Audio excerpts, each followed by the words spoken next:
예, 오늘도 수타 니파타 부처님의 말씀 1149개로 구성되어 있는 부처님의 말씀, 이 수타 니파타. 수타 니파타가 언제 만들어졌냐 하면은 부처님이 열반에 드신 50년 후에 50년 안에 만들어졌다. 누가 했을 때 부처님의 여러 제자들에 의해 갖고 만들어진 경전이다. 그래서 이 수타 니파타가 부처님의 경전 중에서는 가장 오래된 경전이다. 이렇게 말씀드릴 수 있고, 이 부처님이 태어났을 때 그 당시에 브라만들이 그 부처님 탄생을 기념하기 위해서 찾았다는 거예요. 그래서 관상을 딱 보니까 전륜선왕이 되거나 아니면은 부처가 될 상이라.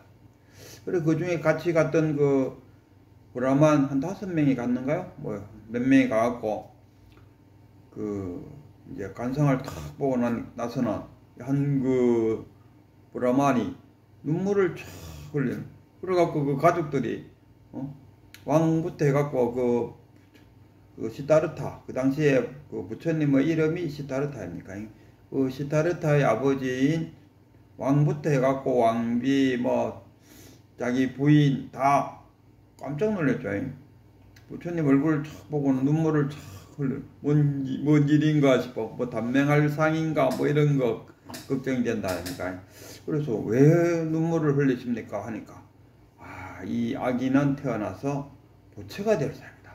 근데 나는 나이가 너무 많아갖고 부처가 나도 나는 보지 못할 것을 생각하니 눈물이 나서 그렇게 웁니다.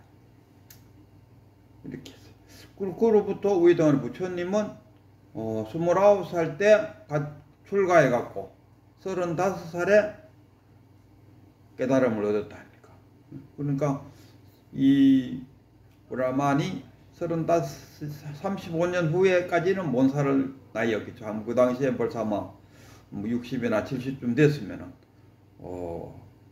그런 안겠습니까? 그래갖고 이 사람이 자기 조카한테 네가 세상에 부처가 났다고 알려지거들라. 너는 그를 찾아가서 꼭 가르침을 받아라 하고 유언을 남겼어요. 그래서 그 조카가 정말로 부처님이 태어났다 하는 그 소식을 듣고 부처님을 찾아갔어요. 그래갖고 질문을 하잖아요. 성자의 삶은 어떤 것이 성자의 삶입니까? 이렇게 물었어요.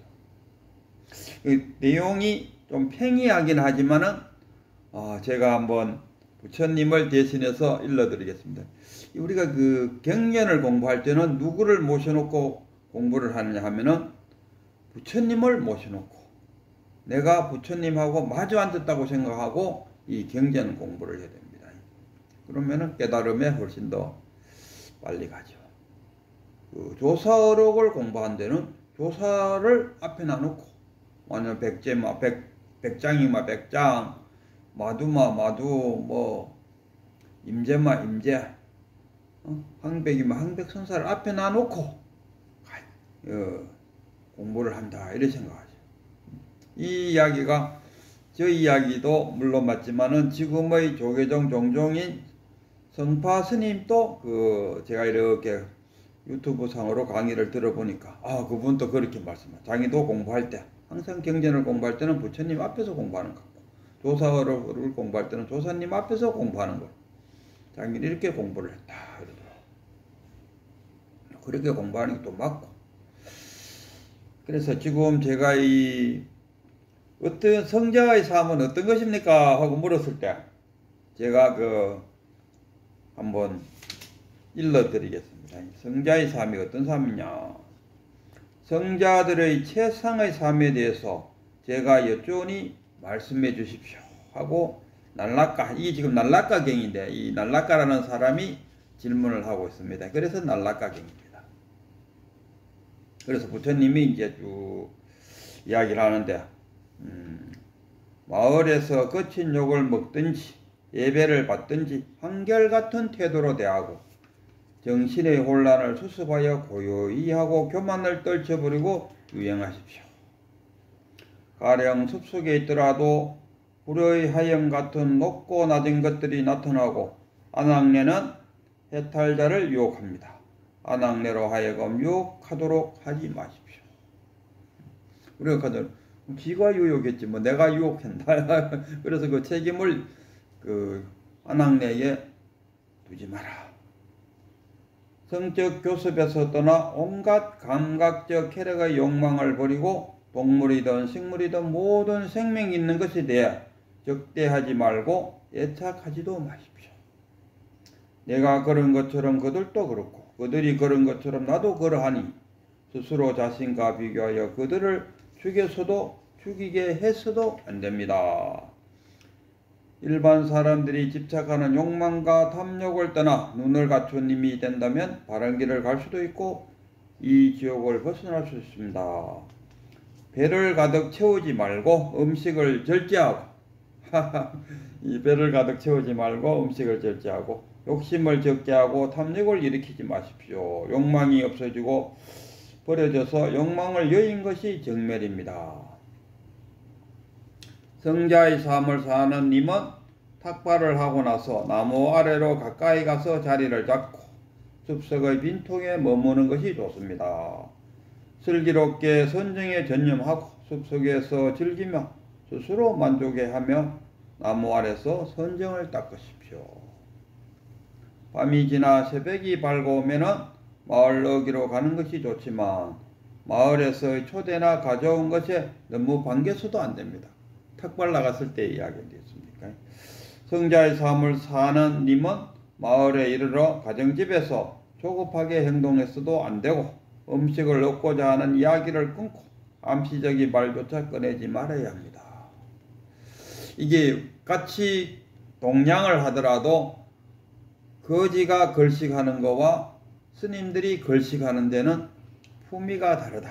이런 이야기도 얻은 것이 있다면 좋고 그러나 얻지 못한 것도 잘된 것이니 어떤 경우라도 나무로 되돌아오듯 그와 같아야 합니다. 가서 얻으면 얻은 대로 좋고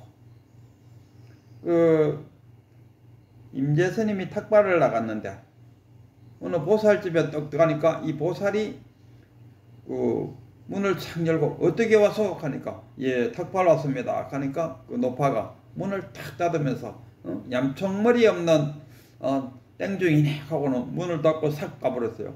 그때 임재는 아무 말도 하지 않고 절로 돌아왔다. 이게 하나의 공안이죠. 만약에 그대가 임재였다면은 뭐라고 한마디 하겠는고? 이게 화두잖아요. 저는 둥실둥실 춤을 추면서 왔을 것이다. 왜? 고정관념을 깨뜨려주고 있다. 고정관념. 우리가 내쯤 되는 사람이 탁발 나가면은 당연히 공양을 받을 것이라는 그런 생각을 갖고 다니는데 이거는 전혀 그런 고정관념에서 탁 깨어버리는 고정관념을 깨뜨려줬으니까 얼마나 반갑습니까? 그래서 춤을 추면서 왔을 것이다. 그 진제스님 같은 부산의 그 진제스님은 30년을 타고 다니는 당나귀의 뒷발통에 한 방 맞았다. 뭐 이런 식으로 자기는 그렇게 표현하니까 자신의 한국 스님이 자기 스승인 한국 스님이 역시 너는 내 제자라구나 하고 인정을 해줬다 하더라고. 저는 뭐 제 같으면 덩실덩실 춤을 추면서 뭐 집으로 돌아왔겠다. 노시의 뒷발에 한 방 맞은 기분이다. 그게 정답인가? 이게 뭐 공안에 무슨 정답이 있겠습니까? 지가 자기의 그 뭐라 합니까 이거를 내공에 따라서 보는 차원이 안 틀리겠습니까? 손에 바루를 들고 돌아다니면 사람들은 그를 벙어리는 아니지만 벙어리같이 생각하니 사물이 적다고 꾸짖지 말고 시주를 갱멸하지도 말아야 합니다. 그러니까 나가서 우리도 여기 저희 그 가게에 스님들이 찾아와요. 그러면은 저는 요새 장사도 안 되고 하니까 무조건 1,000원 드립니다.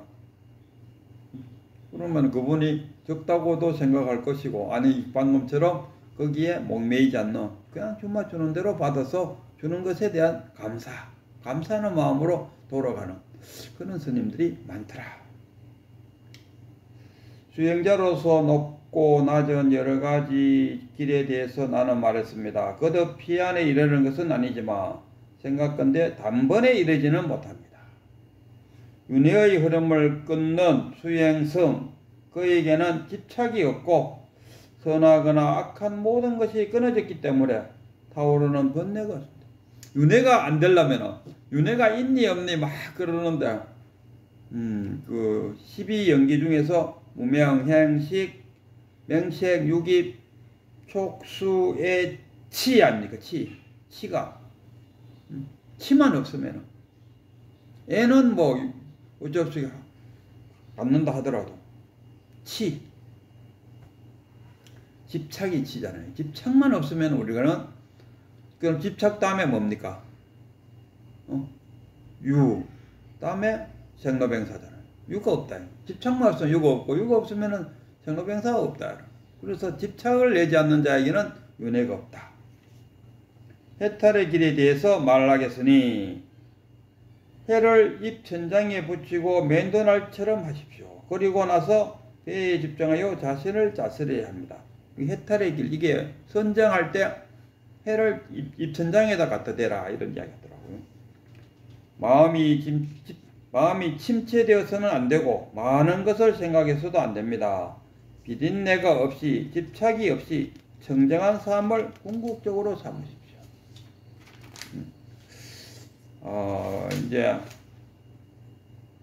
홀로 앉아 명상을 닦고 수행자로서의 수행을 배우십시오. 홀로 있는 데서 기쁨을 찾아십시오. 홀로 있는 것이 해탈의 길이라 불립니다. 무소불처럼 홀로 가라 이러지 않습니까? 무소불처럼 홀로 가라. 그렇게 하면은 사방을 비출 것입니다. 그러나 감각적 쾌락과 욕망을 버리고 선정에 드는 현자들의 칭찬의 소리를 들으면 나의 제자는 더욱 부끄러워하고 정정한 믿음을 일으켜야 합니다. 야, 이거 좋아하는 구절이 하나 있습니다. 여울들이나 골짜기들과 흐르는 강에 대하여 알아야 합니다. 작은 여울물은 소리를 내며 흘러가지만은 큰 강물은 소리 없이 흐릅니다. 이 참 꼽집어 한번 생각해 볼 이야기죠. 계곡물은 소리를 내면서 흘러가는데 큰 강물은 소리 없이 흘러가고 있다. 모자라는 것은 소리를 내지만 가득 찬 것은 아주 조용합니다. 빈 깡통이 요란스럽다. 어리석은 자는 반쯤 물을 채운 항아리와 같고 지혜로운 님은 가득 찬 연못과 같습니다. 진짜 이거는 명언 중에 명언이 아닐까. 수행자가 많은 말을 한다면 그것은 상대적인 것으로 이것도 참 멋있어요. 이익에 도움이 되는 것을 말하는 것입니다. 그는 자각적으로 가르침을 설하며 자각적으로 많이 말하는 것입니다. 그러니까 말이 많은 사람은 주로 어떤 사람이 말을 말하느냐. 자기의 이익을 챙기고자 하는 욕구가 강한 자가 말을 많이 한다.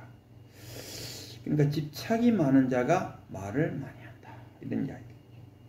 그리고 자각적으로 자제해서 감각적으로 많이 말하지 않는다면 그는 성자로서 성자의 삶을 누릴 만하며 성자로서 성자의 삶을 성취한 것입니다.